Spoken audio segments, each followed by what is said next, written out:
3 दशकों से सत्ता से बाहर रही कांग्रेस पार्टी 2022 के मिशन को पूरा करने के लिए जमीन तलाशने में जुट गई है। उत्तर प्रदेश के हर जिले के गांव-गांव में युवाओं को जोड़ने के काम में जुट गए मशहूर शायर इमरान प्रतापगढ़ी। जी हां, बताते चलें कि कांग्रेस नेता मशहूर शायर इमरान प्रतापगढ़ी इटकोली गांव में एक टूर्नामेंट में बतौर मुख्य अतिथि के रूप में आए हुए थे, जहां उन्होंने कहा कि 3 दशकों से सत्ता से बाहर रही कांग्रेस पार्टी उत्तर प्रदेश के हर गांव-गांव में अपनी जमीन तलाशने में जुट गई है। यही नहीं, उन्होंने आगे यह भी कहा कि 2022 के चुनाव में कांग्रेस पार्टी एक बड़ी पार्टी के रूप में सामने आएगी और बिना कांग्रेस के समर्थन के कोई भी सरकार नहीं बना पाएगा। कांग्रेस नेता इमरान प्रतापगढ़ी यहीं चुप नहीं हुए। भाजपा पार्टी पर आलोचना करते हुए उन्होंने कहा कि भाजपा उद्योगपतियों की पार्टी है। यह पार्टी किसान, मजदूर, युवाओं और नौकरी करने वालों से ईर्ष्या रखती है। अर्णव गोस्वामी के सवालों पर भी इमरान प्रतापगढ़ी ने देश के पीएम पर तीखी प्रतिक्रिया व्यक्त की।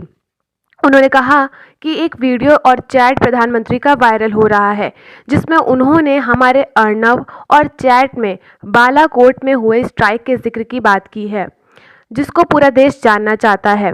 उन्होंने कहा कि राष्ट्र से हित की बात वायरल हो रही है, जो बहुत शर्मनाक है, जिसकी जांच होनी चाहिए। बहरहाल अंत में उन्होंने यह भी कहा कि कांग्रेस बड़ी ही मजबूती के साथ 2022 का चुनाव लड़ेगी। बिना कांग्रेस पार्टी के कोई भी सरकार नहीं बना पाएगा। पैर जमा कर हरियाली ले आते हैं, अपनी किस्मत से लड़ते हैं, खुशहाली ले आते हैं। जो खुद को पूंजीपतियों का खुला हितैषी कहते हैं। राहुल जी ने अपनी प्रेस कॉन्फ्रेंस में जो बात कही थी, मैंने उसे मिसरे में पिरोया है, और अगर सच्ची लगे तो पहुंचाना दिल्ली के हुक्मरान तक इन मिसरों को कि अपनी किस्मत से लड़ते हैं, खुशहाली ले आते हैं। हम बंजर पे पैर जमा कर हरियाली ले आते हैं। जो खुद को पूंजीपतियों का खुला हितैषी कहते हैं, हम ऐसे हर हुक्मरान की ऐसी तैसी कहते हैं। जो खुद को पूंजीपतियों का खुला हितैषी कहते हैं, हम ऐसे हर हुक्मरान की ऐसी तैसी कहते हैं। धरती पुत्रों का संदेशा शहंशाह से कह देना। मीडिया के साथियों, धरती पुत्रों का संदेशा शहंशाह से कह देना, मोदी जी से कह देना और अमित शाह से कह देना। सुल्तान में बोल रहा है इन मिस्रों में कि सरकारें हमसे होती हैं, ना के हम सरकारों से। संदेशा कह दो अंबानी के यारों से, हम किसान अब नहीं रुकेंगे पानी की बौछारों से। अपना हक हम छीन के लेंगे दिल्ली के दरबारों से। पाएंगे और मेरे लिए सफर थोड़ी देर वीडियो फोटो बंद कर दें तो बहुत अच्छा रहे। मैं थोड़ी देर अब ये सुबह से इंतजार में बैठे हुए लोग हैं, मेरी आंखों के सामने तमाम बुजुर्ग बैठे हैं, तमाम नौजवान साथी हैं, जवान साथी तो हैं ही, तो सबसे थोड़ी देर अब गुफ्तगू हो जाए, थोड़ी बातचीत हो जाए। हाँ, नज्म भी हो जाएगी। आया हूं तो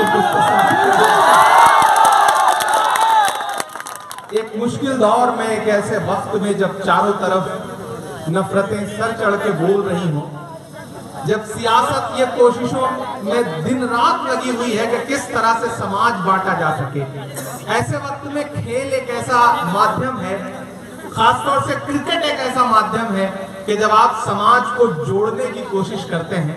2 टीमें खेल रही थी, पुणे भार और सुल्तानपुर, और कोई ये नहीं कह सकता कि उसमें कौन खिलाड़ी हिंदू था, कौन मुसलमान था, कौन सिख था, कौन ईसाई था। ऐसा लगता था कि जैसे इंसान खेल रहे हो। तो खेल सबसे बड़ा माध्यम है समाज को जोड़ने का, दिलों को जोड़ने का। और इसका सबसे बड़ा उदाहरण कि सियासत कितना भी बांटने की कोशिशें करे, लेकिन अभी ऑस्ट्रेलिया में पूरी दुनिया ने देखा कि ऋषभ पंत जो हिंदू हैं, शुभमन गिल जो सरदार हैं सिख हैं, और मोहम्मद सिराज जो मुसलमान हैं, वो तीनों इकट्ठा हो गए, तब हिंदुस्तान जीता, तब भारत जीता और एक रिकॉर्ड कायम हुआ।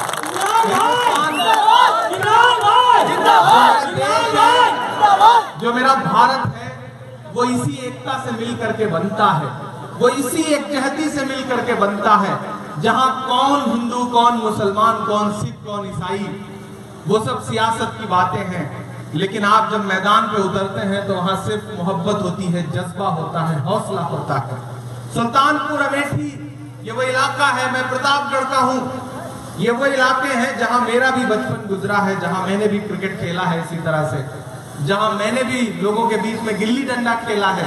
क्रिकेट तो थोड़ा एडवांस चीज हो जाती है, और वो बचपन आज भी हम सबकी आंखों में रहता है। और हम सोचते हैं कि पूरी दुनिया जीतने के बाद, पूरी दुनिया का सफर करने के बाद काश वो पुराने दिन लौटते, जब वो कंचे खेला करते थे, जब गिल्ली डंडा खेला करते थे। ये सब सारी चीजें जो हैं वो बचपन में ही आप तक रहती हैं, उसके बाद फिर आप उन चीजों के लिए हमेशा तरसते हैं।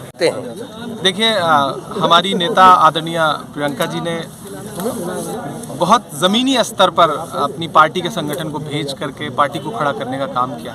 हम सब युवा बुजुर्ग सब मिल करके कांग्रेस जो लगभग 3 दशक होने को आ रहे हैं, वो सत्ता से बाहर है, हम लगातार पार्टी को मजबूत कर रहे हैं और हम 22 बहुत मजबूती से लड़ेंगे और हम एहसास करा देंगे कि आने वाली 2022 में कोई भी सरकार बिना हमारे नहीं बनेगी, इंशाल्लाह।